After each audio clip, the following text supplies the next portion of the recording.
मंगलवार से BJP mission 2024 की शुरुआत करने जा रही है। पार्टी के राष्ट्रीय अध्यक्ष जेपी नड्डा वैशाली लोकसभा से इसकी शुरुआत करेंगे। इसको लेकर वे आज देर शाम तक पटना पहुंचेंगे। नड्डा वैशाली में जनसभा को संबोधित करेंगे, साथ ही संगठन की मजबूती और आगामी चुनाव को लेकर भी चर्चा करेंगे। इसके बाद सभी जिलों में इसी तरह के कार्यक्रमों का आयोजन किया जाएगा। इसके लिए पार्टी नेताओं को जिम्मेदारी दे दी गई है। तो बीजेपी मिशन 2024 की शुरुआत करने जा रही है और जेपी नड्डा पहुंच रहे हैं और वैशाली लोकसभा से इसकी शुरुआत होगी और इसके साथ ही पार्टी और भी कई जगहों पर ऐसे कार्यक्रम आयोजित करेगी। तो बिहार का गढ़ भेदने के लिए बीजेपी की अब कोशिश कवायद जो है वो शुरू हो चुकी है। और बिहार की अगर बात की जाए तो एक तरफ महागठबंधन के जो नेता है, दल है, वो एक साथ लगातार एक मंच पर आने की बात कर रहे हैं 2024 को लेकर के, लेकिन इन सब के बीच जो एंट्री है बीजेपी की लोकसभा चुनाव को लेकर के वो अब बिहार में होने जा रही है। 2019 लोकसभा चुनाव की अगर बात करें तो 39 सीटें हालांकि उस वक्त एनडीए ने जीती थी। नीतीश कुमार तब साथ थे, लेकिन इस बार कह सकते हैं कि समीकरण मसला अलग है और ऐसे में बीजेपी अपने अकेले दम पर चुनावी फतह जो है वो खास करके बिहार से हासिल करना चाहती है। तो केंद्र का जो रास्ता है वो कहीं ना कहीं बिहार से होकर भी गुजरता है। तो ऐसे में पूरी कोशिश से बिहार पर फोकस जो है वो नजर आ रहा है और इस सिलसिले में जेपी नड्डा का आगमन।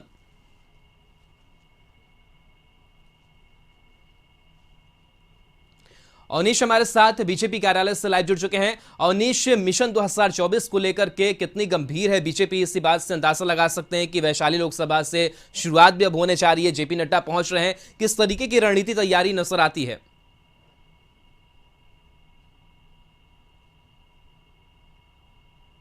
वहीं पर बीजेपी के राष्ट्रीय अध्यक्ष जेपी नड्डा जी जो आएंगे, कार्यक्रम को संबोधित करेंगे।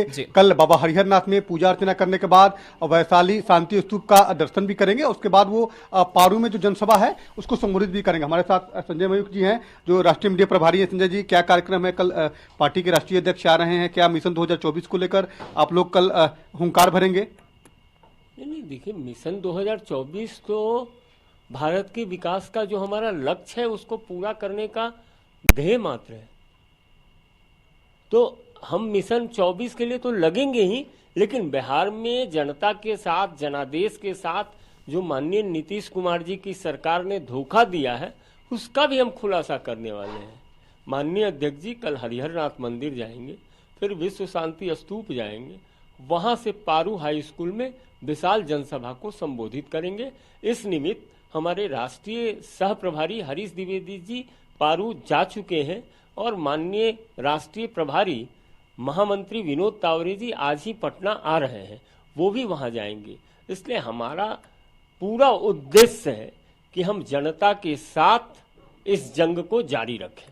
क्या लगता है कि जो 40 लोकसभा सीट है उस पर आप लोगों की नज़र है? सहयोगी दल के साथ आप लोग चुनाव लड़ेंगे तो 40 के 40 सीट, क्योंकि पिछले बार जो समीकरण था उसमें 39 सीट आप लोगों ने जीता था एनडीए में रहते हुए, तो इस बार क्या 40 के 40 सीट पर नजर? इस बार जनता उद्वेलित है इस बिहार की राज्य सरकार के प्रति, इसलिए आप निश्चित मानिए कि बिहार की 100% सीटों पर हम विजय हासिल करेंगे। कल क्या लगता है कि कल पूरी पोल खोलेंगे आप लोग वर्तमान की महागठबंधन की सरकार की? क्योंकि इससे पहले जब राष्ट्रीय अध्यक्ष आए तो उसके बाद कुछ ही दिन बाद जो है वो सरकार चली गई थी। इस बार फिर राष्ट्रीय अध्यक्ष आएंगे तो कल पोल खोल भी होगा। हाथ कंगन को आरसी क्या, पढ़े लिखे को फारसी क्या, बिहार की जनता सब कुछ देख रही है। आपने जिस तरह से जनता के विश्वास को छला है उसका जवाब तो जनता देगी ही। इसलिए भारी संख्या में लोग माननीय अध्यक्ष जी का स्वागत भी करेंगे और रैली में भी शामिल होंगे।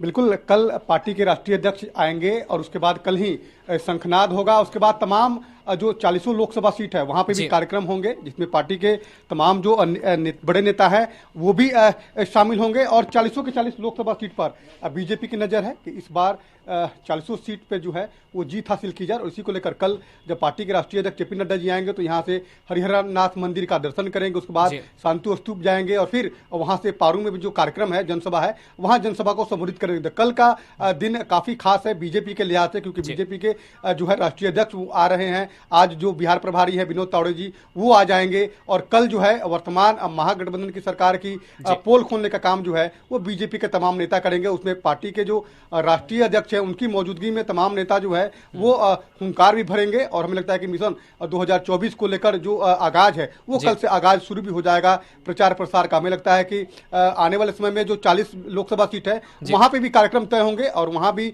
पार्टी के जो बड़े नेता हैं उनको 2019 और 2024 की स्थितियां जो है वो बदली हुई बीजेपी की नजर आएगी, क्योंकि नीतीश कुमार उस वक्त साथ थे। एक तरफ अभी की अगर बात की जाए तो महागठबंधन तमाम सातों दल जो है एक साथ नजर आते हैं, बीजेपी अकेले कहीं ना कहीं नजर आती है। हालांकि कुछ पिछले चुनाव की अगर बात करें तो बीजेपी ने अच्छा परफॉर्म जरूर किया है, उत्साह भी जरूर नजर आ रहा है, लेकिन अगर केंद्र के स्तर की अगर राजनीति की अगर बात करें तो क्या लग रहा है कि बिहार का गढ़ भेदने में कितना सफल जो है वो बीजेपी अपने आप को वो सफल कर पाएगी, या फिर किस तरीके की रणनीति जो है चुनौती जो है वो बीजेपी के सामने खड़ी नजर आ रही है 2024 के लिए भी? देखिए, गोपालगंज और कुढ़नी उपचुनाव में जिस तरह से बीजेपी की जीत हुई है उससे बीजेपी काफी उत्साहित भी दिख रही है बिहार में। खासतौर पर जिस तरह से महागठबंधन के नेता जो है जातीय समीकरण को बताते थे कि उनके साथ तमाम जाति धर्मों का समीकरण है, सभी महागठबंधन में वाम दलों का भी समर्थन मिला, कांग्रेस, वाम दल, आरजेडी और जेडीयू। तो जातिगत आधार पर जो एक तरह से एक कोशिश महागठबंधन की थी कि हमारा जातीय समीकरण सबसे मजबूत है, लेकिन कुढ़नी और गोपालगंज में का जो चुनाव परिणाम आया उसमें स्पष्ट हो गया कि तमाम जातीय जो गठबंधन थे या जातीय जो समीकरण थे वो पूरी तरह से फेल हो गए और वहाँ पर बीजेपी की जीत हुई थी। इन दोनों जो है उपचुनाव में जीत से बीजेपी काफी उत्साहित है और हमें लगता है कि जो 2024 का जो लोकसभा चुनाव होगा वो अपने आप में अहम होगा, क्योंकि इस बार जो है तमाम विपक्षी पार्टियां एक तरफ है, बीजेपी अकेले एक तरफ है। बीजेपी के साथ जो है वो रामविलास लोजपा रामविलास का भी समर्थन करने के मिल रहा है, जो पशुपति पारस उनका भी समर्थन। तो आने वाले समय में जो चुनाव होंगे तो स्पष्ट हो पाएगा क्या कुछ होगा, लेकिन बीजेपी कल के कार्यक्रम को लेकर काफी उत्साहित है, क्योंकि पार्टी के राष्ट्रीय अध्यक्ष जो है वो कल आ रहे हैं। कल पारू में जो जनसभा है उसमें कितने लोग शामिल होते हैं, इन तमाम चीजों पर जो है बीजेपी की भी नजरें होगी और बीजेपी के तमाम नेता जो है पारू में कैंप में किए हुए हैं। जो यहाँ के बिहार के सौ प्रभारी हैं हरीश द्विवेदी, थोड़ी देर पहले ही वो पारू वो निकले हैं। तो मुझे लगता है कि कल का कार्यक्रम काफी अहम है। कल राष्ट्रीय अध्यक्ष जब चलिए बिल्कुल अहम दौरा है यह। बहुत बहुत शुक्रिया फिलहाल तमाम जानकारी के लिए, तमाम तस्वीर के लिए अवनीश आपका।